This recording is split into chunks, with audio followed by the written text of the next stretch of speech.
Welcome back, everybody. Long time no see. This is the Nameless podcast with your boy Colt Jester and... Broken Thief ZiDan? Yeah, so we've been gone for a long time, mainly because, life gets in the way of things, but we figured we would try... long time. we figured we'd try to take another crack. Who knows? Maybe we stick to a schedule. Yeah. That's the goal, at least. I mean, with everything going on in the world today, why not take the opportunity to try to jump back in and kick this off again? We have a little free time. Yeah, free time is I mean, for me, I'm still I'm working from home, so I'm not traveling, so that frees up a lot of time where I'm not on the road and staying in hotels and things. So yep. And I am working from home, but that doesn't really matter. Yeah. So yeah. So let's just kind of get back into the swing of things, and let's start off with what we've been playing. I'm going to defer to Dan, because of the simple fact that he has something that's a little newer, a little fancier to talk about, and he's even been streaming it on Twitch. Yeah. So go ahead and take it away. Yeah, I've been really deep in Trails of Cold Steel. I wasn't expecting you to say that. That's not kidding. what I've been. I'm kidding. I have been actually looking at that on Steam, being like, I've heard some good things. Dude, I love that game. I actually am pretty deep in the first one. I want to get into the second and third one. I absolutely love it. I'll talk about it in a minute. Okay. Let's talk about Final Fantasy VII Remake. Because that is not a game that I am just playing. It is a game that I am living, I am breathing, I am absolutely loving. I cannot get enough of it, yet I have to turn it off every night. And there's been a couple nights you've stayed up pretty late streaming it, so...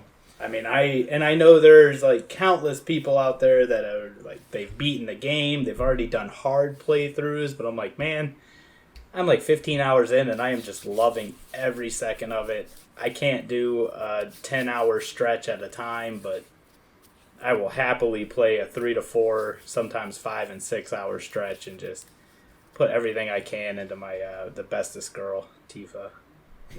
Yeah, and I've been watching you stream it, and I've been pretty surprised at how big the game feels. Oh, it's so I will say it's very linear, as you would expect, coming out of Midgar. Yeah. I mean, no matter what you do, it's Midgar. You're gonna progress through it at a linear pace. Even in the original, the OG 7, you didn't take off into open world until you got out of Midgar, and even then, it still has a somewhat linear storytelling to it. So, it's very, it pushes you in the right direction, but it's big. Man, I was not expecting the way the story progresses. I'm trying not to say too much because I don't want to do any spoilers. Right, and I don't want to get into spoilers, and maybe one day, we can get into a little bit of a spoiler cast. Spoiler cast is a reference to another thing. Yeah, no, I know what you were getting at. So, but yeah, but I mean that's just it. It's a retelling of the original game with so much more detail. I mean, you're taking today's engines and everything and the capabilities that they have, and then you're throwing the storytelling in there. You're deep diving into every single character. I actually care about Biggs, Wedge, and Jesse now. Okay. I hate to say that. In the first one, I didn't. They were just they were there and now they're gone. How many hours are you actually into the game? As of right now, I believe I am 14 to 15 hours in. Okay, and I would say I'm probably about halfway through. Okay, so I have two questions to follow up on that. One, have you changed off the Buster Sword yet? Last night. Okay, what'd you change to? The Hard Edge. Okay. So you've had that for a while, but you just never actually used it, right? Picked it up last night. Oh, okay, then maybe I'm thinking of a different sword. And then you're thinking of the original or the steel sword or whatever it is that you get in the beginning. Yeah. Okay. So my other question is, what has been the one thing that's kind of impressed you the most about it so far? Let me start with the Buster Sword, because I feel like you asking the first question and me just saying last night I changed. Last night I hit literally like halfway. I think I'm around the halfway point through the game. Without giving too much away, I'm in Wall Market. Okay. And I ended up picking up Hard Edge, which is a pure, almost DPS sword with some decent materia slots and everything. So I changed off the Buster Sword finally.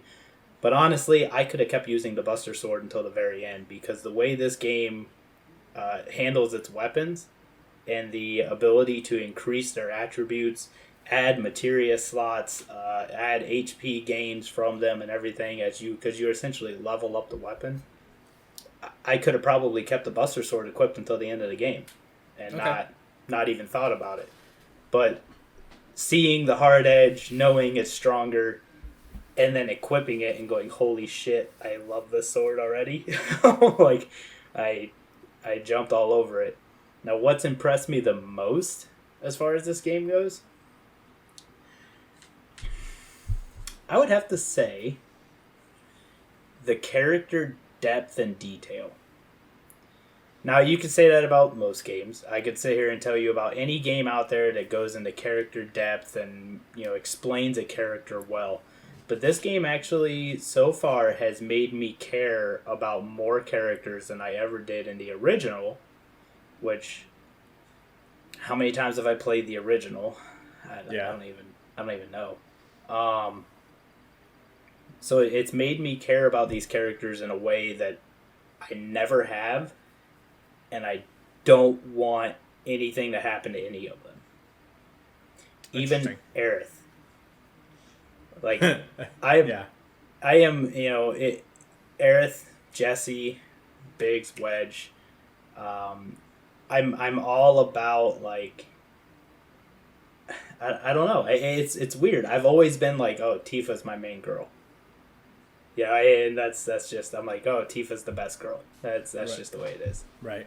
But now I'm just like, man, Aerith, they make you fall in love with this chick, and then they make you, Jessie have her own personality and carry out things, and it's just like, man, I could see myself just hanging out with like any of these throughout this gameplay, and I don't want any of that to end. Right. So, and I guess that's what it's a good storytelling platform. Yeah. So I was looking around on the Steam store today, and so I didn't pick up the game because I'm not the biggest Final Fantasy VII person, but I will say I saw the original Final Fantasy VII on Steam for like $11.99. I was like, maybe I could spend $12 on an older game and play through it again. It's funny that you say that, because so I own it on Steam, PS4. I had it on PSP. I have it on original PS1. I have 2 copies of the game, and then today I was sitting there on GameStop, and I ordered a 3rd copy, hard copy of the original game, because for my speed runs, my discs are getting a little worn. Okay. And I wanted to get another copy in, so I will now have 3 copies of Final Fantasy VII Original. You're something else. I'm not sane. I don't know. I mean, if it's your game, it's your game. So. Well, I mean, with that being said, I also have I have hard copies of every Final Fantasy from 7 to 15, and then I have digital copies of pretty much, I think, 1 through 5, 1 through 6. So when you say you have physical copies of everything from 7 to 15, that includes 13 and 13.2 and whatever the third 13 is? But unfortunately, yeah. Okay. For an Xbox, when I don't even own an Xbox anymore, and I have them for that system. That's pretty funny. Yeah. So, okay. Is there anything else that you want to add to that? As far as Final Fantasy VII goes? Yes.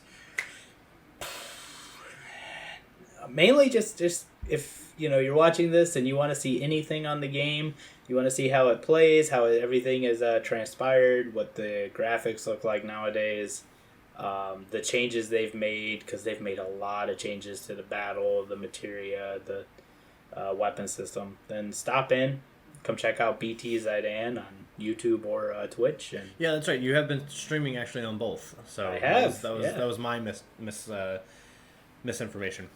Yeah, no, I mean that's a recent thing that I just started anyways. But yeah, I am streaming on both. So the videos are up there from past streams, and if you see me streaming live and want to jump in and say hello, by all means, do so, and we'll talk. Okay. And all right, is there any other game that you want to talk about? I know that's been kind of the thing that you've been playing almost non-stop when you have your free time to play. It seems to play anything since it came out. I'm not going to touch on what you and I play multiplayer. Cause I'll touch on that. I figured as much. Yeah. I will say there are two other games that have my interest. Before 7 Remake came out, and I will pick back up once the remake's over. That first one being Trails of Cold Steel. That I know I started off with that, and that was a joke, but that game really is like absolutely amazing. I love the story. I love the anime characteristics to it, the fighting style to it. Every battle is actually thought out.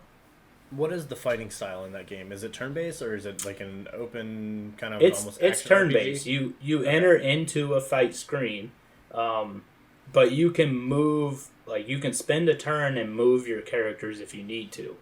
But alignment of characters, skills, and everything else has a lot to do with what happens. Like if you use a skill that goes in a straight line, depending on where your character is standing in the field, you might not be able to hit everything.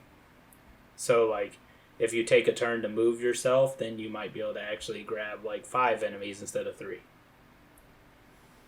It's something that you really need to just kind of I suggest watching or even downloading. There's a Trails of Cold Steel 3 demo on the PlayStation Store. Okay. If you wanted to check that out, it's just a download and try the game out. I might have to dust off my PlayStation quite a bit. I mean, I really haven't been on that thing. Actually, I did turn it on not too long ago. I don't remember how long ago, but I realized that my PlayStation Plus has lapsed. So all my free games and all that I don't currently have access to, and I have no current intentions on re-upping that just because of the sake of I've fully made the transition into playing PC, and spending, $60 for it just doesn't do anything for me right now. Yep. And I just realized that my camera was not working.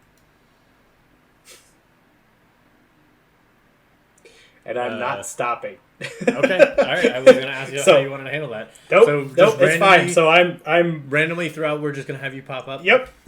Here I am. Boom. All right. So this is what happens when you don't do this for a long time. You kind of forget what it is to.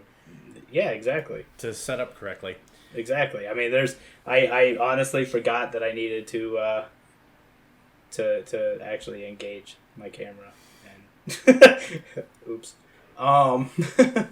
So I'm sitting there talking with no picture. Nice. Everybody at home can now see me.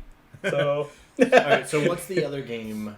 The other game that I want to mention is one that I play with a mutual friend of ours, Mike, and Risk of Rain 2. Oh, I've actually heard of this. I had a buddy that was trying to get me to play it on PC. Yeah, so it is a lot of fun.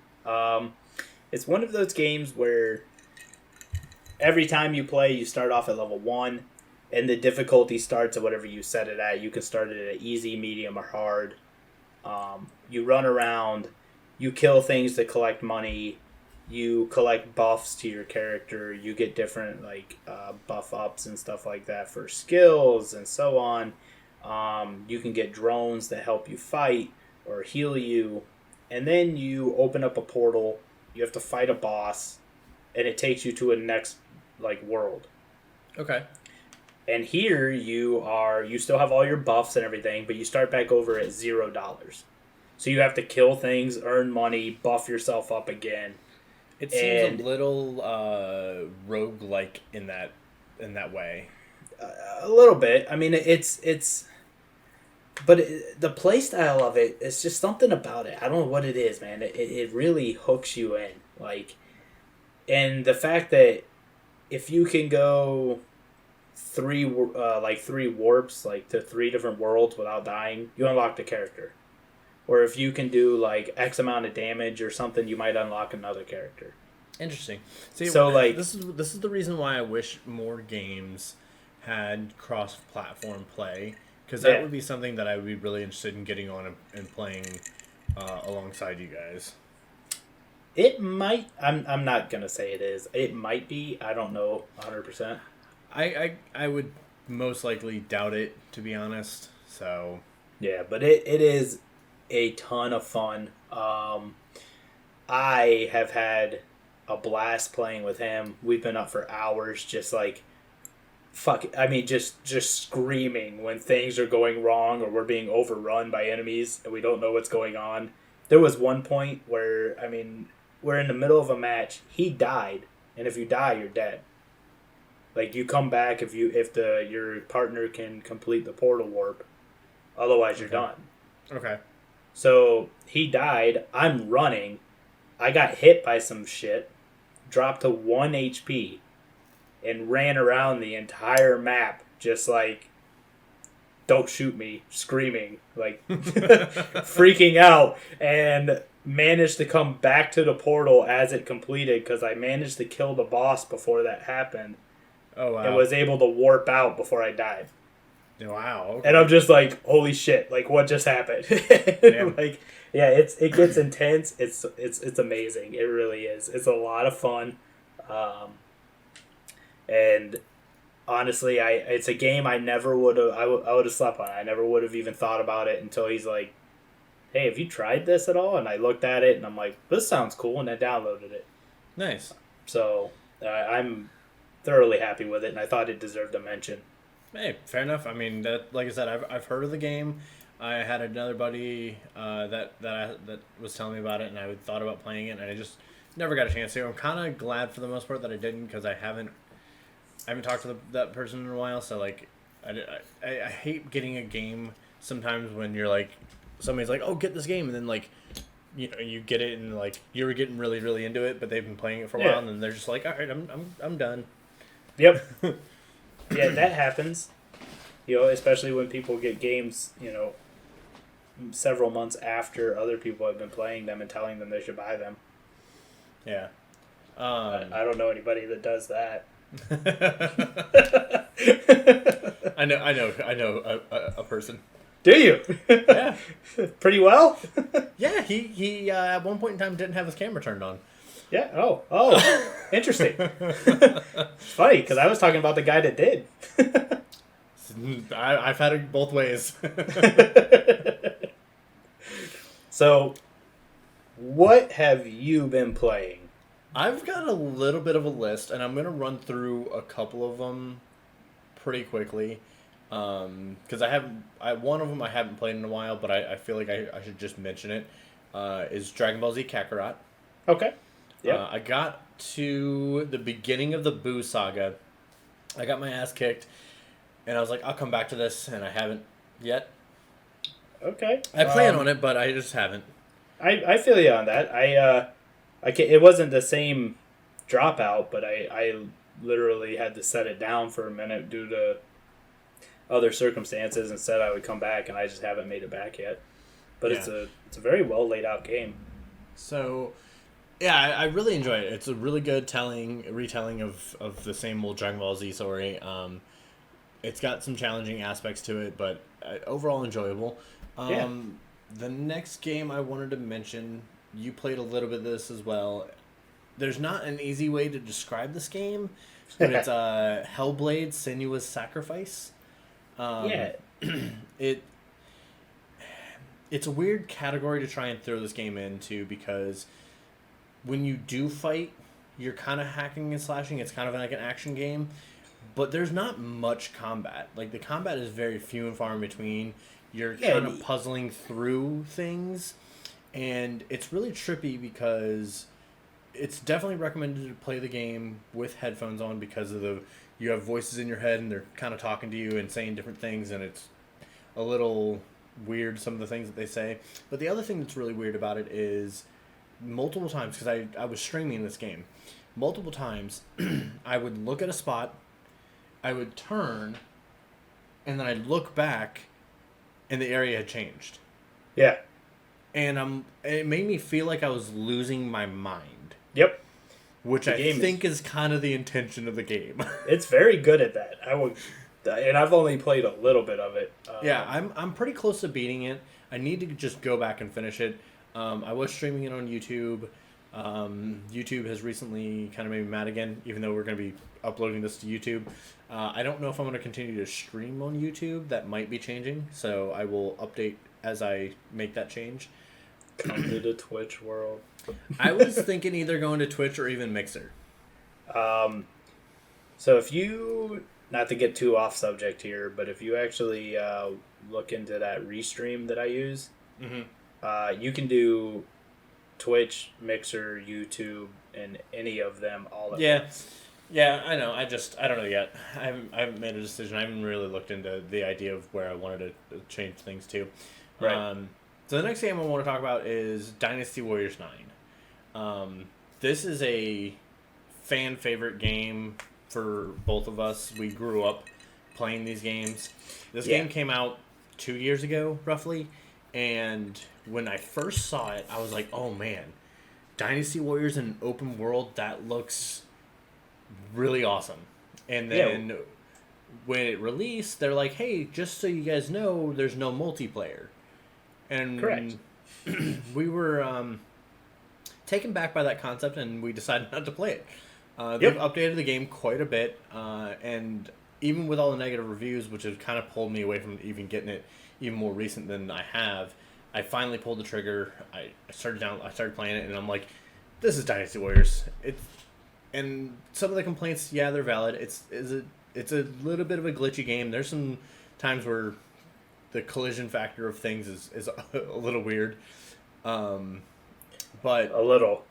Yeah. But overall, I mean, if you like that kill 1,000 people in one match, go for it. Like, it's you're mainly pressing the same button over and over and over again, with the change up of hitting a couple different buttons here and there. But the leveling system, the crafting system, I like, as far as like even leveling your horse, and getting better stats with your horse. And there's some things I recently found out about, the kind of in-game stuff that's there that I'm really excited to try out. Daniel bought it, or not bought it, but there's a trial out. So if anybody's interested in this, there's a free trial. It's very limited in the characters that you can use. I think you get up to like 3. Yeah, but it gives you a good aspect of how the game plays. And I mean, you can play the game. Yeah, and that's how we've been playing. Yeah, and the other thing is that even when now that they have the multiplayer on, it's rough. Yeah. It's very rough. There's been times where I've heard Daniel say multiple times, like, where'd he go? Because all of a sudden the guy he fought is on, like, 30 feet away. Yeah. Out of nowhere. Like, as I'm pulling a combo, he just, like, vanished. Yeah. Like, wait but a minute. I truly enjoy those games. I'm happy I got it. I'm not disappointed. So I'm currently working on leveling my favorite character. But and then the last game I'm going to talk about, and I'm going to even be brief about this one too, because it's kind of an older game by normal. It's not an older game, but it's 6-7 months old, something like that. So it's not as relevant to some people. But I've been playing Call of Duty still. I've got over 11 days boots on the ground on that game, and the thing that I like about this one, because I've played a few and far in between, like the Call of Duties. The thing that's gripped me with this one was when I first started playing, I played multiplayer, just regular multiplayer, just kind of whatever mode, didn't really care. evolved into where all I played was like hardcore. And then slowly started playing gun game, which is like a 2v2 thing. And then they released their battle royale, which I actually ended up playing a little bit of here and there. And then now I've kind of bounced around from playing gun game, which is a free for all, kill people, switch guns until whoever gets the last weapon, and then gunfight. And I was actually playing gunfight yesterday with my brother-in-law, and we went on a 21 game win streak. You know, nothing too crazy. Yeah, and that's everything that I've heard you talk about with Call of Duty and everything actually had me, and I just put it out there. I am not a Call of Duty person at all. I rarely play any of them. So hearing you go on and on about them and everything actually had me in the store looking at it, seeing how much it costs, and like, I wonder if I should buy this. And I'm like, well, wait, I have Final Fantasy VII coming out. Yeah, if at any point in time you end up getting, you taper off on your Final Fantasy VII play, and you need some, what I call, comfort food of a game. Persona 5. What? No. So the reason I think I play Call of Duty as much as I do is it's turned into comfort food. It's like I don't play to like I'm not the type of person that like it gets all super upset if I don't win. Like I'm not right. I'm playing the game to have fun. Like to me, Call of Duty has taken the place of Paragon for me, where if I don't know what I want to play and I just want something to just play and kind of just mindlessly play something, it's Call of Duty for me right now. That's understandable. That's why I call it comfort food in that regard. That was Paragon in our circle of friends. I will say this one last little tidbit. I haven't played much of it. I literally did the tutorial. I tried to play a couple of me versus the AI, and it's very different. But I did download and try and play Smite again. Nice. It's one of those games where, with learning it, I think I would like to have somebody else, kind of going through it so we can kind of feed off each other a little bit and get through it together. Because that game it kind of takes the tropes of some of the other MOBAs, where Paragon kind of simplified a lot of those traits. Yeah. So it's a little bit harder to understand what's what and how it took me a little bit to actually click and make things upgrade the way that they should. Understandable. I haven't played that since Paragon went away and I was playing it on the PS4. Yeah, so one of the little fun facts is, tying into Dynasty Warriors, Guan Yu is one of the playable characters I have access to. Nice. So, I did try him out. He's alright. Yeah. I didn't really care for him. Yeah. But, alright, do you have any other thing that you want to talk about before we get into some news topics?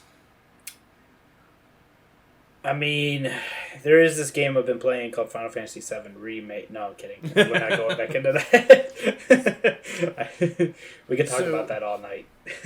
Alright, well, with that being the case, the one thing I want to touch on is, obviously, we are in a state of where a lot of us are at home, and video games are kind of something to help keep you occupied, keep you away from, kind of the... Leaving the house? Just leaving the house, but also kind of as a distraction to keep you... I mean, we don't even have sports right now, so, people that don't have sports, you got video games that help with those distractions. There have been a lot of things on sale. Yep. Across a bunch of different stores. I don't know about the PlayStation too much. Dano might be able to talk about that, but Steam has had a bunch of different crazy sales.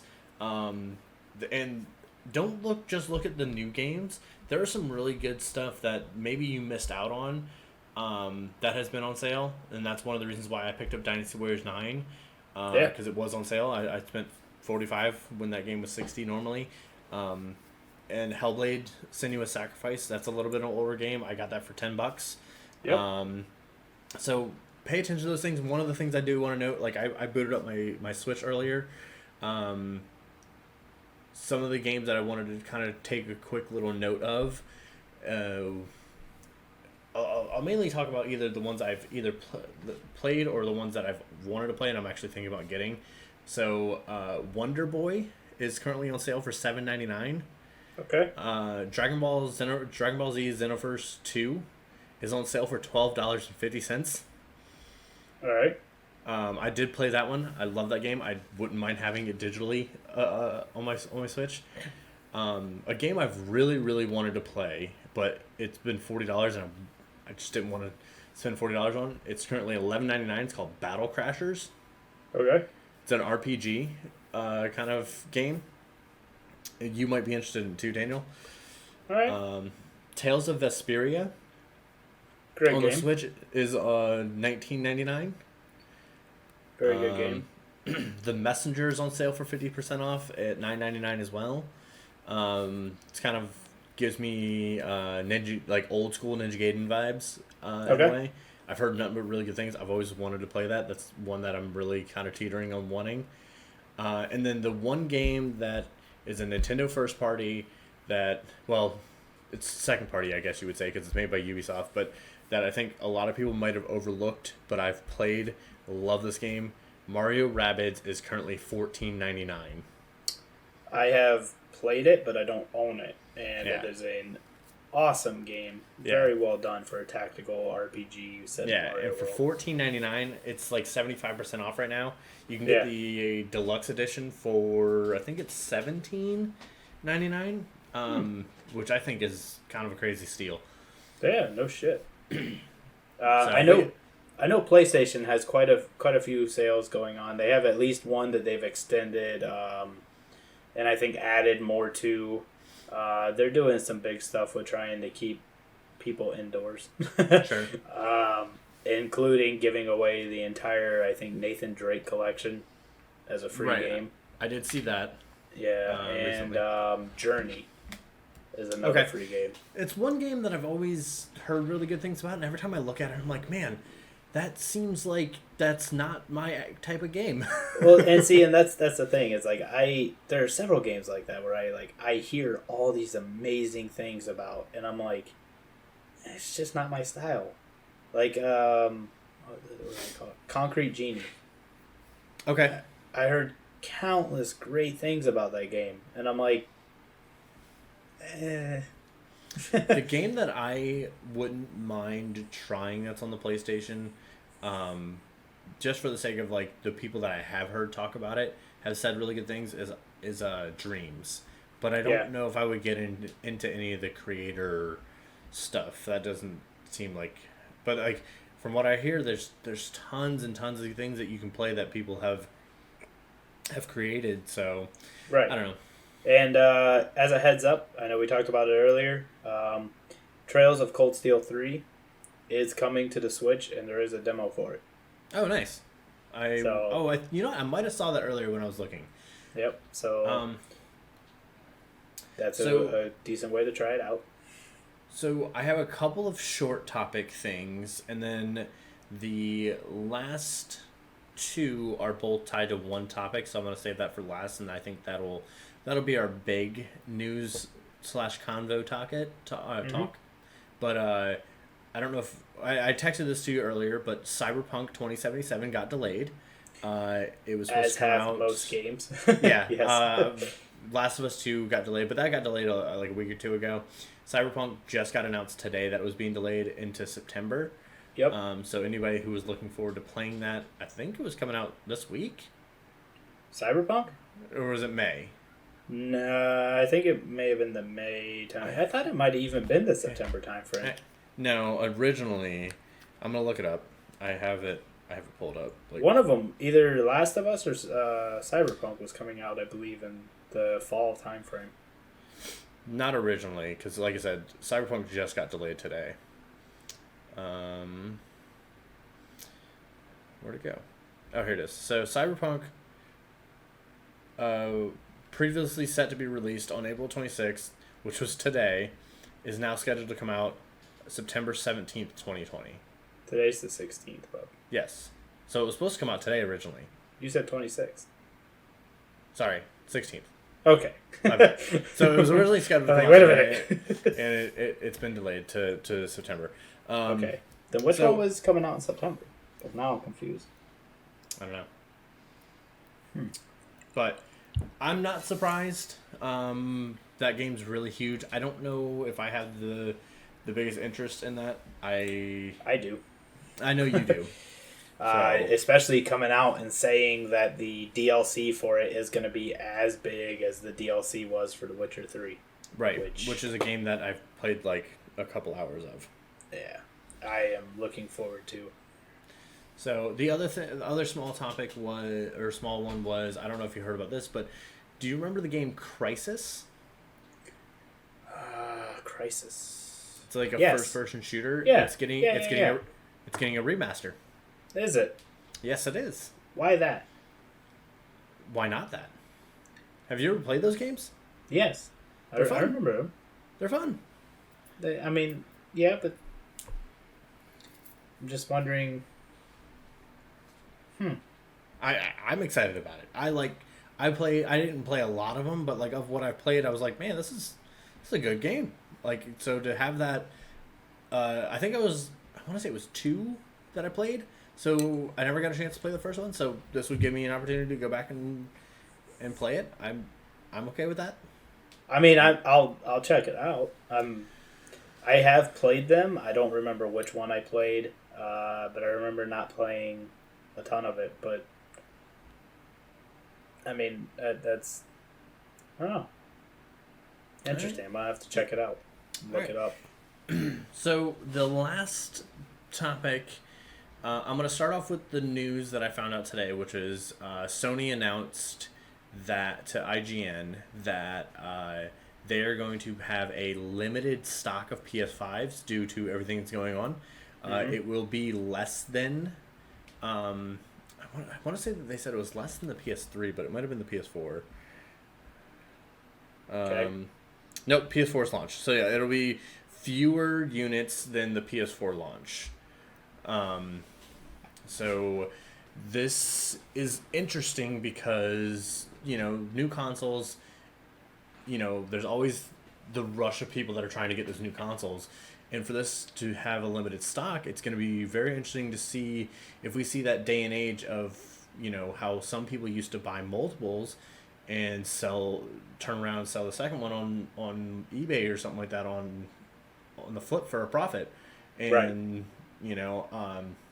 It's also just going to be interesting to see what that really looks like and how it's going to affect people that are going to want to make that transition over to the new generation. Well, it'll pretty much anybody who is diehard into I am getting PS5 as soon as it drops, I think will be there ready to buy it. What's that? I was like, good luck with getting one. Yeah, well, I think they will be the ones that are there ready to buy as soon as this thing is announced and they go on sale. Sure. Your people that are on the fence that are like, well, let me wait a month or 2 or something.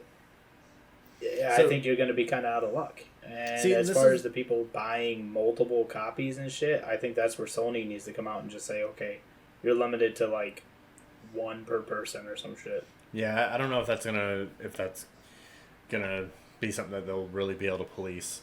Yeah. But the thing about it for me is like if you would have said a year and a half, 2 years ago, I probably would have been on board with like wanting to get one.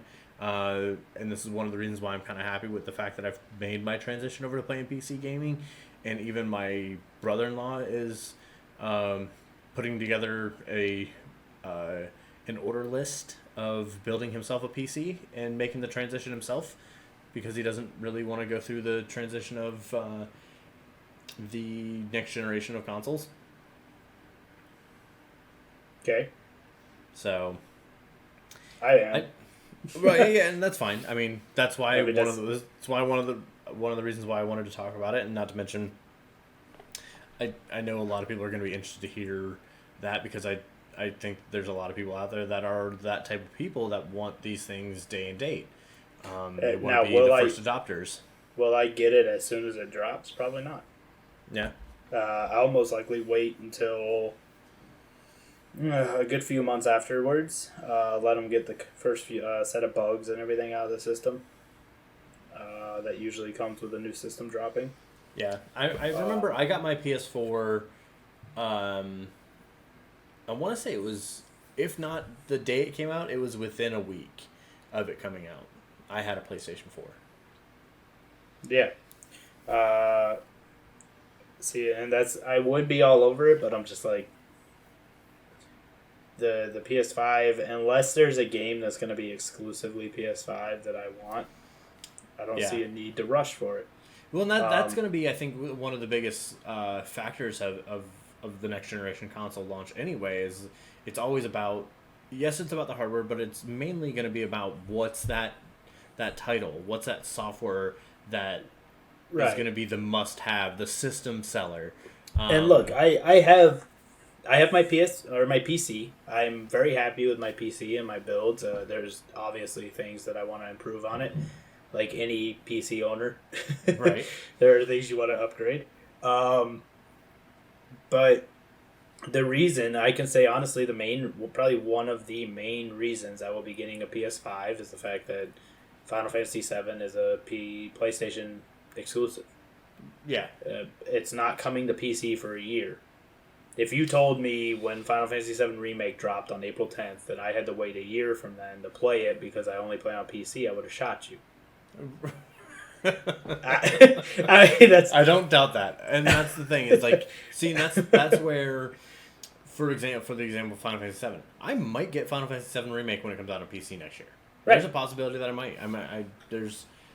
I've seen you play it, and the combat looks fun, and maybe, I don't know. And by then, any issues with it will be worked out. They'll have some DLC out for it, and it'll be great. Hopefully, we'll have some news about when the next one is coming. If they're following anything like they did with 13, I would imagine within the next 2 years. Okay. But so, I'm not a professional. I cannot speak on that. Yeah. I could tell you about the story all day long and tell you where I think they might go with the next one and how long it'll be or where they'll stop at. But as far as the experts, that's all Square Enix. They got that shit covered. Right. Okay.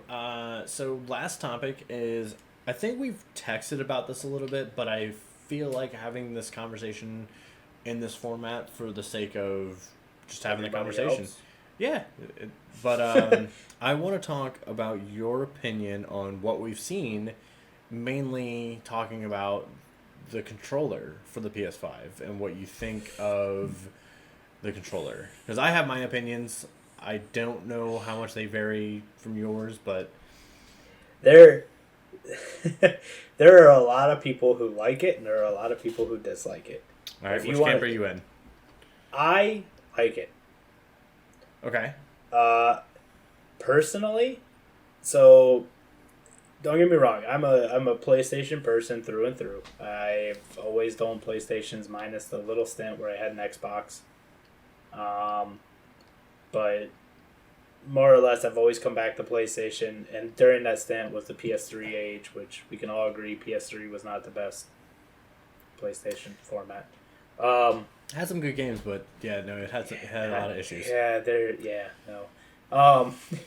But their controllers, they're all right for what they are. The Xbox controllers have always felt a little more comfortable in my hands. And maybe that's just because I have big hands. I don't know. But I like the way that PlayStation is going towards keeping their design, keeping their controller, yet kind of beefing up the handles a little bit. Yeah, so I'll give you a detailed, specific example. So I've been playing Dynasty Warriors 9 with my PlayStation controller. Right. I tried to start off using my Nintendo Switch controller. I didn't realize how flipped and changed the controls were, and there's no easy way to change the controls on Dynasty Warriors on the controller. Not to mention the Switch, because here I'm gonna pull up the both controllers on the camera, but because of the fact that you have X, square, triangle, circle. And the Switch has the A, over here and B down here. The A is enacting as the X. So when you're playing Dynasty Warriors, you have to hit a completely different button location to try and... so that's why I made the transition to play with that. But after playing a while on the PlayStation controller, dude, the Nintendo Switch controller, how it feels so much better in the hand. So the way that they're going with the DualSense, it kind of reminds me a little bit of the beefiness and the hand feel, at least appearance wise. And I'm really excited about that controller. There's a strong possibility that I might go out and just buy a controller, to use on the games that I don't play mouse and keyboard on. Understandable. I mean, like I said, I like the way they went with it. I think it's ergonomically, I think it's a better fit. Yeah, and not to mention the other thing is real quick is the USB-C on the Nintendo Switch controller. I like those so much better than the regular USBs, and I like the fact that PlayStation's going with that as well on their controller. Yep. I agree. I think it's a good change. I have to say this, and I'm not trying to brag on them. I'm not trying to dog on them, but it's going to come out negative. I still don't understand to this point, and I understand that they had their explanation, they had their little talk about it and everything like that. I still don't get how we're this deep into the console generations, and Xbox is still having a controller that takes AA batteries. I don't get it. Dude. I'm sorry, that got really loud, but I just don't understand. I'm with you on that. At this point, everything should be just chargeable.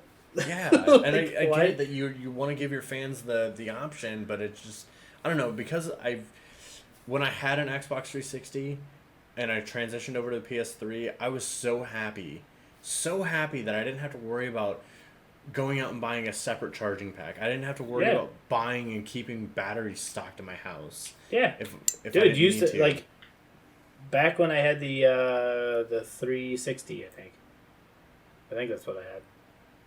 It was a... No, I didn't. Maybe it was just an Xbox. No, I don't know. One of them. Yeah, one of them. It was. I always had an extra pack with batteries in it, like an attachment for the back of the controller.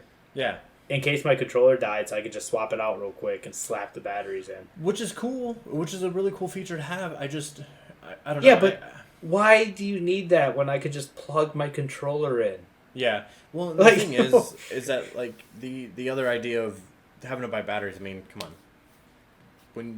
Who really disposes of batteries properly?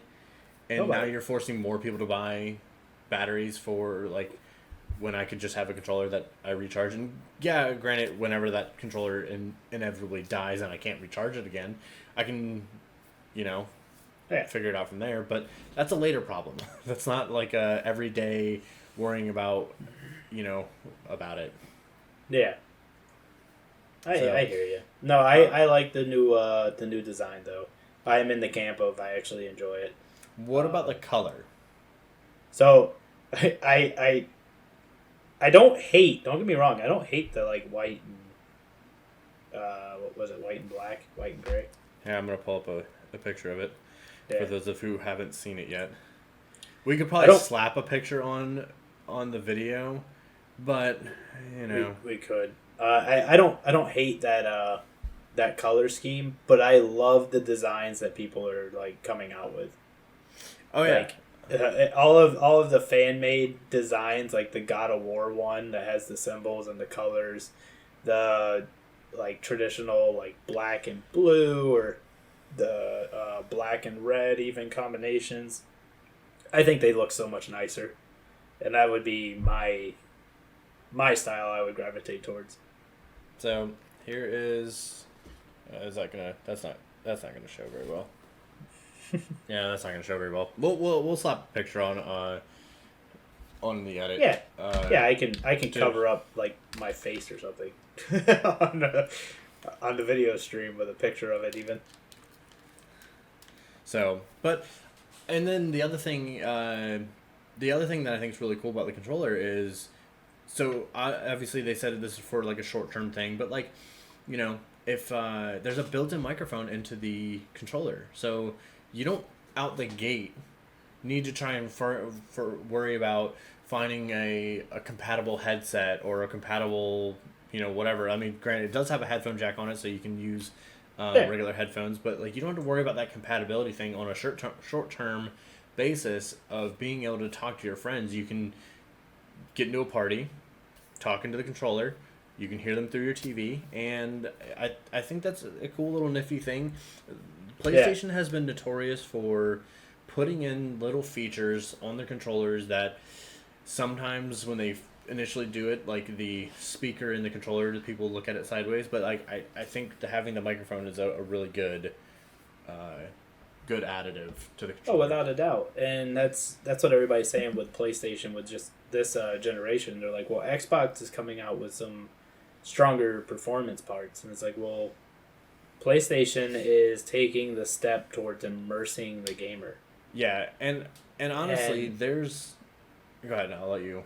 No, I'm just like that's what I've been reading everywhere and seeing is that PlayStation is just taking those extra steps, like this new DualSense controller where they said when you're walking through a field of grass, it's gonna feel like you're walking through grass. Like the haptic feedback. Yeah, they're trying to take everything in there to try to immerse you into your game so that you are actually getting lost in the story that you're playing and you're not just watching it on a screen. And I think that's amazing. The really cool thing that they added was with the triggers that the example that they gave was if you're pulling a bow, you're gonna feel tension within your trigger of you actually drawing the bow, which I think is a cool little additive. I think it's gonna be interesting to see how many companies utilize it, but it's definitely a really cool feature to have. Absolutely, I think it's great at adding that extra layer to the game for you. Yeah, so. And the whole thing about the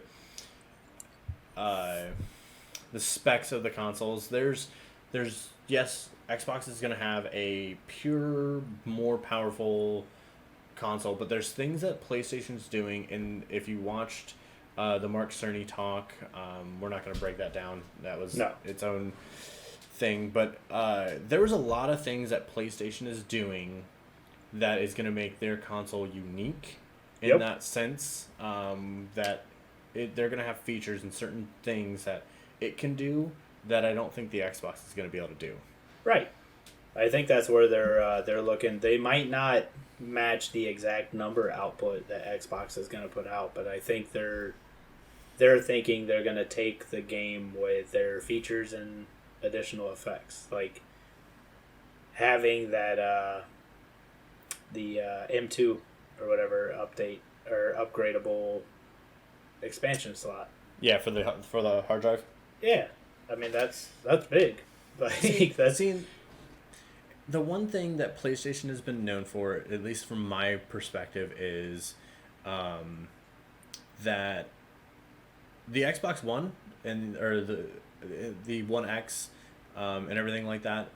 It's more powerful than the PlayStation 4 Pro, but like you look at it and you're like, okay, cool, I can play these third-party games at a higher rate than on the PlayStation. But the other question was always, where's your titles, like your first party titles, like where are those? And I get it, they've got a lot of studios, and I'm looking forward to being able to talk about what those first party titles might have for Xbox in the future.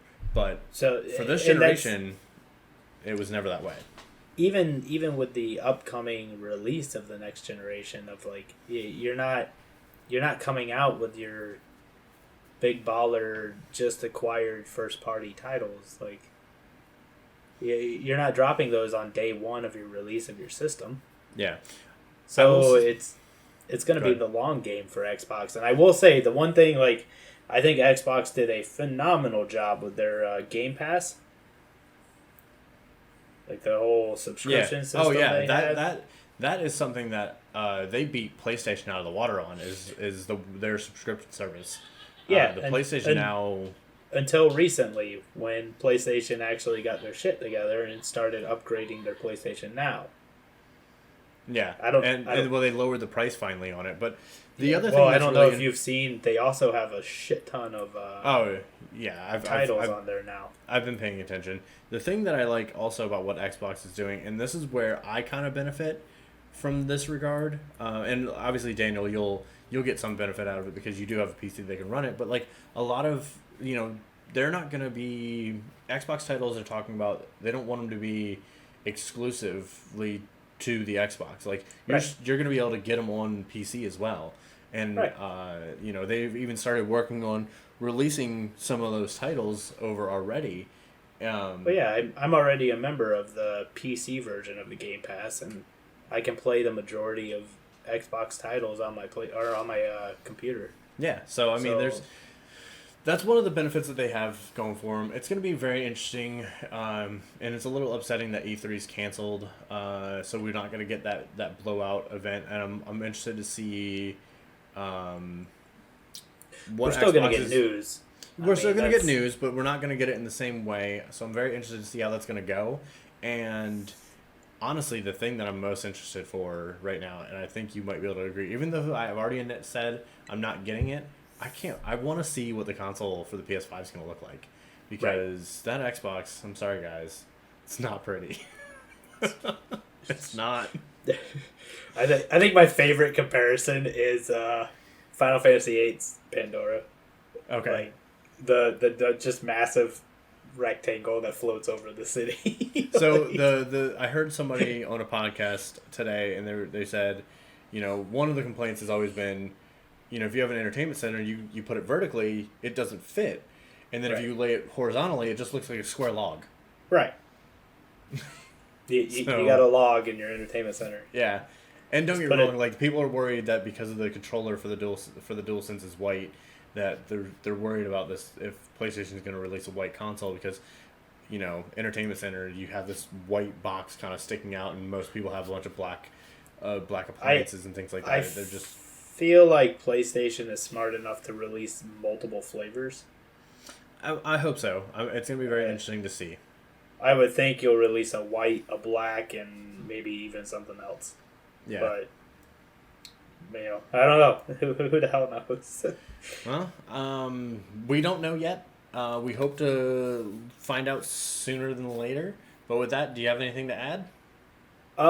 Just one tidbit Sure. on a couple recent remakes that have just been getting phenomenal reviews, and I wanted your thoughts on a couple of things. Okay.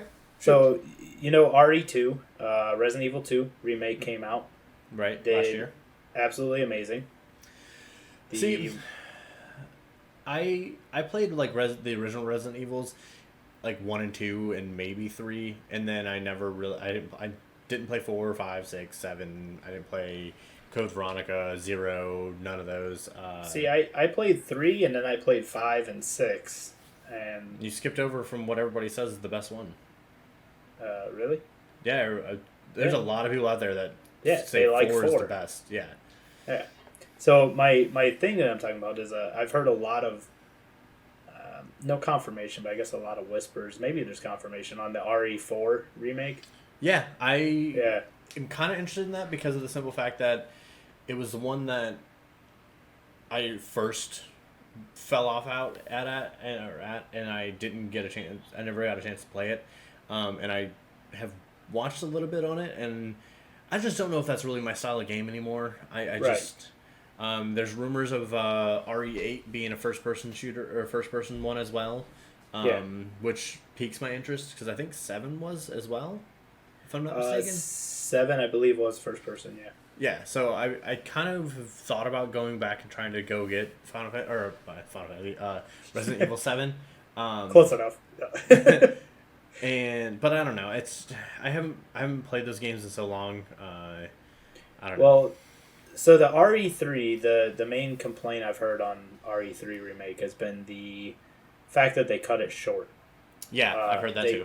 They cut a shit ton of content out of it just so they can make their deadline. And I also heard it was like almost like a copy and paste as far as like combat feel and maybe a few improvements from RE2's remake. Yeah, and now there's talks of the RE4 remake and a potential Code Veronica included or something along those lines.